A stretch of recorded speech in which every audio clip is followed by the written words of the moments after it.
Today I'm going to show you how to make a web page responsive using HTML and CSS. And what that means is that we'll learn how to make the objects on the screen appear differently on mobile view as opposed to the desktop view. We'll look at an example here. This is how the website appears on desktop and this is the mobile view.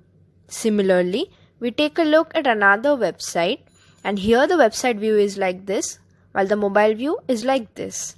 So, the first thing that we need to understand here is that we must divide the screen into a grid of rows and columns. And what that means is we make rows and columns and then fit each object into a particular cell.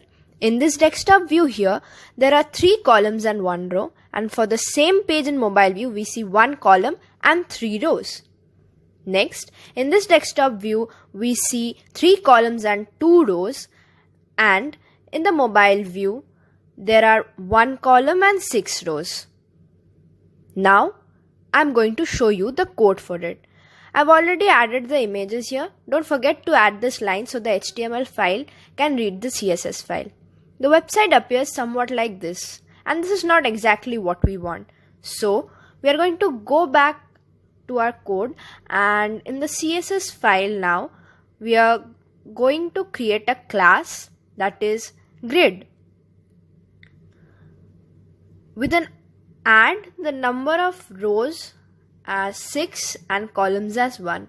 Let me show you how to do it. So we add template, then grid template columns, and here FR is a ratio that we use in CSS in grids, and it basically means that it's one part of available space.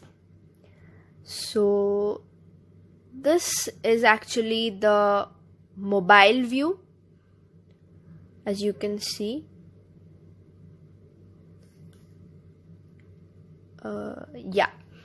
So next we are going to create the desktop view and we add media query.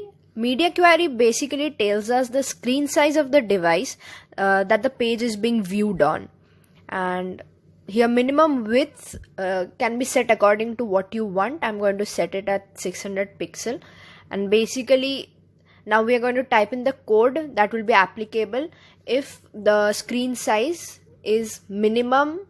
The screen size has the minimum width of 600 pixel. So here we are going to make it 3 columns and 2 rows. Right.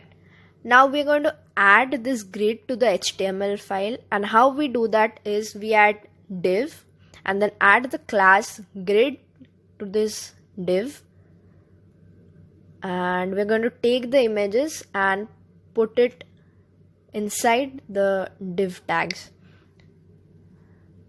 Let's run the program. So yeah, this looks somewhat like this now. We can change the style of the image to make it appear more better. So we are going to make the width 70% for now. I'll just go ahead and add these to all the images.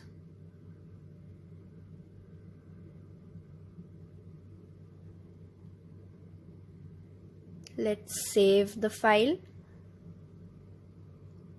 Now we run the program again. Yes, much better.